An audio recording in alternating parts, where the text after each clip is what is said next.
My name is Lisa Correll. I am a solutions consultant at Public Safety Group. I started my career in fire and EMS in 2012 as an EMT and then a paramedic. I was a captain at Polk County Fire Rescue in the Safety and Training Division, where I really found a love for training and educating our EMS providers. After a on-the-job injury, I transitioned fully over to education, where I served as an adjunct instructor and then a clinical coordinator for the EMS program at Polk State College. I then went to a program director position and associate dean of health sciences. And then I joined the group here at Public Safety Group. I have a PhD in education with a focus on curriculum and instruction. My dissertation was on empathy, compassion fatigue, and resilience in firefighters and EMS personnel. I studied Central Florida firefighters and EMS personnel, and I explored empathy and if it correlated to experiencing compassion fatigue, and then how resiliency could predict levels of compassion fatigue. So one of the interesting things with first responders in general is we really look at mental health as a PTSD thing, so post-traumatic stress disorder.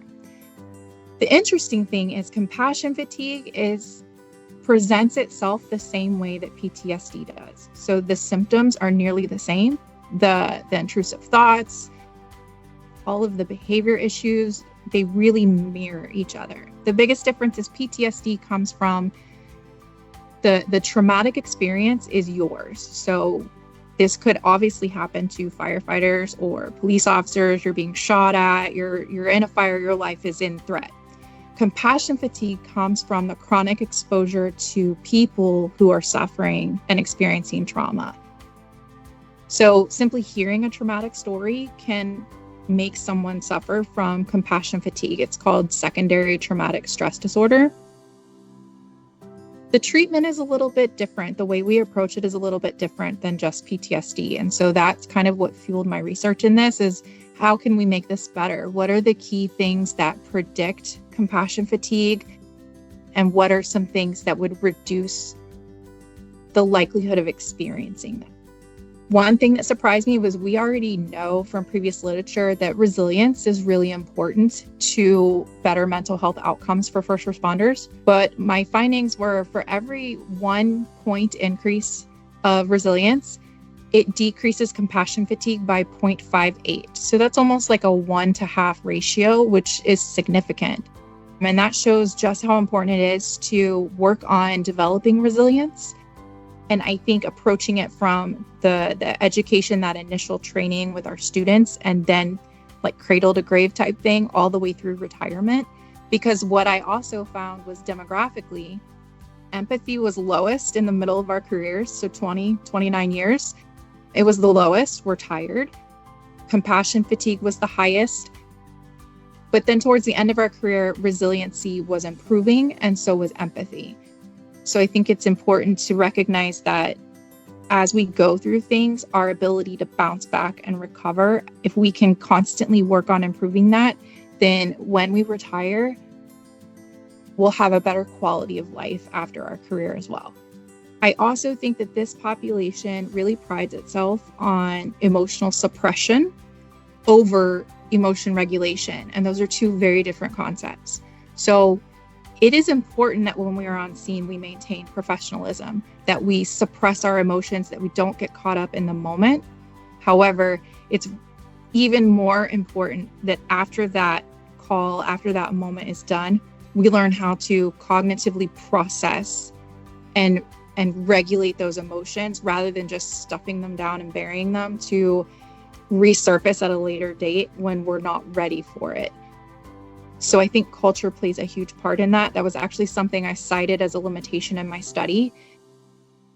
This world of fire and EMS is also very apt to give socially expected answers. And so one of the limitations is we pride ourselves on being strong, on not feeling things. It's a part of the job. One of the things that I've run into in talking to people over the past few years while I was doing my research is they hear compassion fatigue and they think it means I'm tired of caring.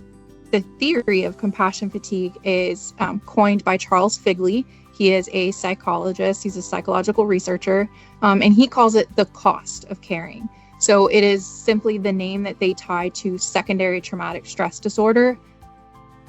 And so I think that's the biggest misconception. This is not, I'm tired of caring, I'm tired of being empathetic, I'm tired of doing this job. It is a mental health outcome result of being exposed to trauma, being exposed to the suffering of other humans.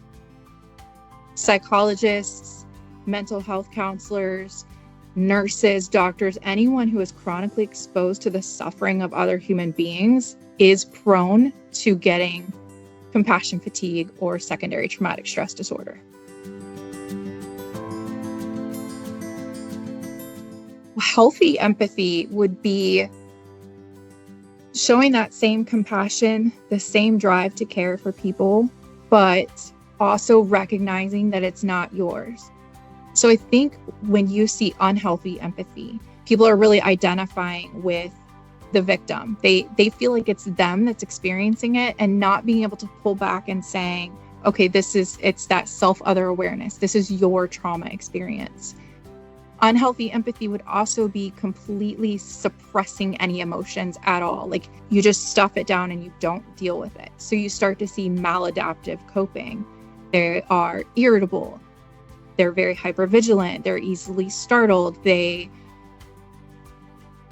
are quick to be agitated. Things like that are all signs of PTSD, but also of compassion fatigue. So I think when individuals start to lean towards that, it's really good to pull them back and bring them back to that, okay, this was their experience. This is someone else's trauma. This is not yours. We have this saying in EMS, like your emergency, it's not mine, it's yours. I think it's good to talk about these things. Sometimes the best therapy is done on the tailboard of a truck.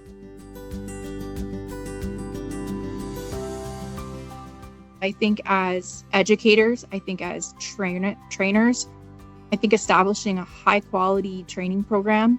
Simulations is great.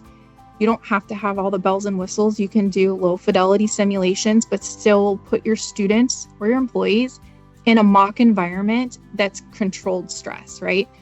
One of the things that we did at my program at Polk State was we always had what we call team day, and it's chaos and it's overwhelming. Lots of students cry. It used to be the joke, like, oh, it's not team day unless somebody's breaking down, because it's that stressful as a student. However, when you come out on the other side of that, you feel so much more confident that you can manage yourself on these chaotic scenes. So I think it's really important that we start in the classroom, gradually increasing pressure, gradually increasing that stress that through simulations and scenarios, so that we're building resilience from day one in our classroom before they even get to clinicals, before they get to the field. It is okay to show compassion. It is okay to show empathy. I think that we pride ourselves so much on that emotional suppression side and being, hardcore tough, that we forget that when people call 911, they don't get to choose us.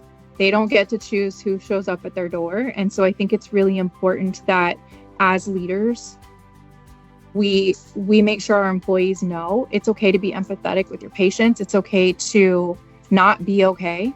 That's another big one, I think. I come from more of that old school fire EMS mentality where if you show weakness, then you're just not meant for this job. And so I think it's important that we recognize that that's actually an asset in this job, that it's our obligation to our employees and our students to teach them healthy empathy, healthy coping, and how to become more resilient through it so that we do better for our patients.